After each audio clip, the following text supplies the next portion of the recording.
अब इस उम्र में बहू के रहते हुए मुझे किचन में आना पड़ रहा है। क्या फायदा घर में बहू के होने से। सुमित्रा जी गुस्से में किचन में बड़बड़ाती हुई गैस पर चाय चढ़ा रही थी। थोड़ी तबीयत क्या खराब हो गई, बहाना मिल गया काम न करने का। घर की बहू होकर अभी तक सो रही है। सास ससुर बूढ़े घर में उठ गए हैं, परेशान हैं, पर बहू को तो बिल्कुल भी शर्म नहीं। अरे बहू का इतने देर सोना ठीक लगता है। सुमित्रा जी के परिवार में उनके पति राघव शर्मा जी, उनकी एक बेटी दिया और उनका बेटा विपिन थे। विपिन सुबह को ही ऑफिस चला गया था, पर दिया उसको जरा बुखार था तो वो आज कॉलेज नहीं गई थी। सुमित्रा जी बड़बड़ाते हुए किचन में, अरे ये कितनी बार कहा है इस बहू से कि चीनी का डिब्बा ज्यादा ऊपर मत रखा करे, पर ये समझती नहीं। अब मैं ये चीनी कैसे उतारूं? सास की झुनझुनाहट सुन रुचि अपने कमरे से निकलकर किचन में आई और बोली, हटिए मम्मी जी, मैं आप लोगों के लिए चाय बनाकर लाती हूँ। अरे रहने दो बहू, बनाना होता तो बनाती नहीं, मुझे थोड़ी इतना परेशान होना पड़ता। रुचि चुपचाप किचन के काम देखने लगी, क्योंकि अपनी सास का चिड़चिड़ापन उसे मालूम था। किसी भी काम में थोड़ा भी देर या तबीयत चाहे जैसी रही, पर ससु माँ को उनका काम समय पर चाहिए होता था। सुनो, आज खाने में कचौरियाँ बना लेना। आज दिया की तबीयत ठीक नहीं है तो वो आज कॉलेज नहीं गई। उसकी पसंदीदा है कचौड़ियाँ, वो सुबह से कुछ नहीं खाई है। पर मम्मी जी, मेरी तबीयत भी आज एकदम सही नहीं है। कचौरियाँ बनाने में थोड़ी मेहनत ज्यादा लगेगी। मैं आज कुछ हल्का ही बना देती हूँ, कचौरियाँ कल बना दूंगी। क्या? एक तो इतनी लेट सोकर उठी हो और थोड़ी मेहनत भी नहीं होगी तुमसे? तो एक काम करो, जाओ जाकर फिर से सो जाओ, मैं कर लूंगी सब कुछ। कोई बात नहीं मम्मी जी, मैं कर लूंगी, आप मत परेशान होइए। रुचि सास से कभी कुछ नहीं कहती थी, हमेशा उनका सम्मान करती। ये हमेशा का ही था कि जरा सी कोई भूल होने पर उसे सास के गुस्से का सामना करना पड़ता था, पर वो हंस के सास से पेश आती। सुमित्रा जी की बेटी की शादी के लिए भी कई जगह रिश्ते देखे जा रहे थे, पर कहीं अभी बात नहीं बनी थी। उसकी कॉलेज की पढ़ाई भी जल्दी ही पूरी होने वाली थी। सुमित्रा जी अपनी बेटी से कोई भी घर का काम नहीं करवाती थी। उनका मानना था कि घर में बहू है ही और बेटी भी मायके में ही थोड़ा आराम करेगी, ससुराल में जाकर तो करना ही है।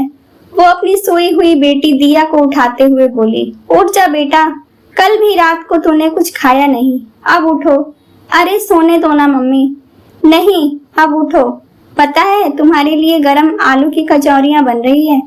अच्छा हाँ बेटा, मैडम जी सो रही थी, बोलती हैं क्या कि तबीयत खराब है। जब चार बातें सुनाई तब आई किचन में। अच्छा मम्मी आप जाओ, मैं अभी 5 मिनट में उठती हूँ। ठीक है बेटी। इतना कह सुमित्रा जी हॉल में जाकर टीवी देखने लगी। थोड़ी देर बाद बहू ने आवाज लगाई, मम्मी जी खाना तैयार है, आप लोग बैठिए, मैं परोसती हूँ। सभी खाने की मेज पर आए। दिया भी आकर बैठी, सुमित्रा जी और उनके पति राघव जी भी। रुचि खाना लाकर परोसने लगी। सुमित्रा जी आलू की कचौरियाँ और चटनी बेटी के पास बढ़ाते हुए बोली, खा ले मेरी लाडली, तूने कल से कुछ नहीं खाया है। अरे सुमित्रा तुम खाओ, दिया कोई छोटी बच्ची नहीं है जो निवाला तोड़कर खिलाओगी, राघव जी बोले। अरे आप चुप रहिए, जब तक बच्चे नहीं खाएं तो माँ कैसे खाएगी। मेरी बेटी खा ले, जब तक मायके में है तभी तक ना। मैं भी कह रही हूँ ससुराल जाने के बाद तो मेरी लाडो मुझसे दूर हो जाएगी, फिर कौन खिलाएगा इतने प्यार से। सुमित्रा जी बेटी को खिलाते हुए बोली, हाँ खा ले बेटा, सही बात है। अब अपनी भाभी को ही देखो, उसकी तबीयत भी कल से खराब है, बुखार है, पर फिर भी 2 कप चाय वही बनाकर दी हमें। भले ही वो नहीं पी पाई और अभी भी कचौरियाँ तल रही है, पर खुद कब खाएगी पता नहीं। राघव जी अपनी बेटी दिया की तरफ देखते हुए ही बहू की तरफ देखने लगे। सुमित्रा जी एक निवाला तोड़ अभी खाई ही थी कि एकदम से अपने पति की तरफ देखने लगी। कुछ देर बाद वो उठकर किचन में गई और बहू से बोली, बहू चलो तुम भी नाश्ता कर लो। सबने कर लिया।